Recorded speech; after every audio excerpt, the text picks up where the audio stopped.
దేవునికి స్తుతులు స్తోత్రాలండి. అయ్యగారి కుటుంబానికి వందనాలు. మీ అందరికీ కూడి వచ్చిన మీ అందరికీ నా వందనాలు చెల్లించుకుంటున్నాను.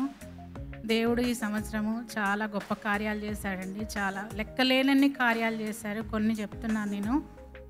మా గృహంలో అయ్యగారు ప్రార్థన చేసినప్పుడు మా అల్లుడికి యాంకిల్ పెయిన్ వచ్చినప్పుడు దేవుడు ఇక్కడ అయ్యగారు ప్రార్థన చేస్తే దూతల్ని పంపించి దూతలు అక్కడ వెంటనే కార్యం జరిగిందండి. దూతలు చేశారు కార్యము.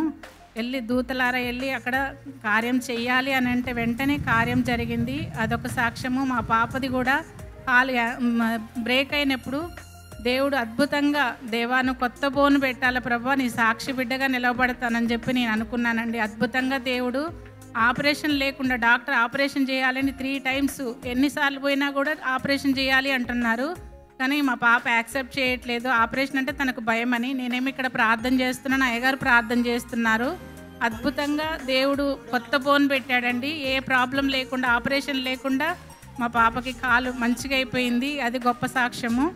ఇంకొకటి, మా మదర్కి చాలా సీరియస్గా 3 నెలల నుంచి మేము సైతాన్తో పోరాడుతున్నాము.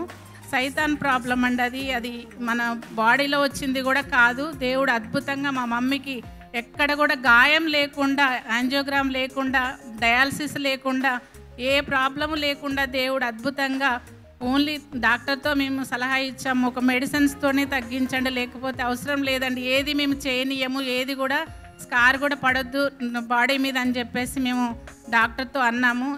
డాక్టర్లు కూడా యాక్సెప్ట్ చేయడం అనేది అది దేవుడు కృప. అయ్యగారి ప్రార్థన అండి. అయ్యగారు ప్రేయర్ చేశారు. అద్భుతంగా మా మదరు, దేవా నువ్వు వృద్ధులు సారము కలిగి పచ్చగా చిగురిస్తారన్నావు, అలా చిగురింపజేసి నీ సాక్షి బిడ్డగా నిలవబెట్టుకోమని నేను ఎంతగానో ప్రార్థన చేశానండి. అదేవిధంగా మా మదరు వృద్ధురాలు ఇప్పుడు ఎంతకంటే ఇప్పుడు చాలా బాగుందండి. అద్భుత సాక్ష్యం అన్నట్టు మా మమ్మీది. అందరికీ కూడా నేను చెప్తున్నాను ఈ సాక్ష్యం ప్రభు, నేను అందరికీ చెప్పాలి. బ్రతకడం అంటే ఎప్పుడైనా చనిపోతాం మేము మనుషులం, కానీ నీ సాక్షి బిడ్డగా ఉండాలని చెప్పేసి నేను మా మదర్ విషయంలో అండి, దేవుడు ఆ వాగ్దానం అనేది నెరవేర్చాడు. అన్నీ కూడా అవునట్లుగానే ఉంటాయని దేవుడు చెప్పావు కదా నువ్వు, ఈ వాగ్దానాలన్నీ ప్రభా. నేను నా తల్లి కోసం ఈ వాగ్దానాన్ని నేను ఎత్తిపట్టి ప్రార్థన చేస్తున్నాను, నేను రిసీవ్ చేసుకుంటున్నాను, కార్యం చేస్తున్నావు ప్రభా. ఏ తెగులు నీ గుడారంను సమీపించదన్నావు, ఏ తెగులు రావద్దు. ఇంటికి వెళ్ళగానే మా మదర్ అసలు చాలా సిక్ అయ్యేదండి. ఇక్కడ ప్రార్థన చేయించుకునేప్పుడు యాక్టివ్గా ఉండేది. అయ్యగారు కూడా అన్నారు, ఇల్లు మారకపోయిన రమ్మా అని అన్నారు. ఇట్లా చెప్తే అయ్యగారు కూడా ఇదంతా సైతాను శోధన, దేవుడు సైతాన్ని జయించాడండి. దేవుడికే మహిమ కలుగునుగాక. మనం ఎంత కృతజ్ఞత చెల్లించుకున్నా కూడా, మన జీవితాంతము స్తుతులు అర్పించిన దేవుడికి మనం రుణపడి ఉంటామండి.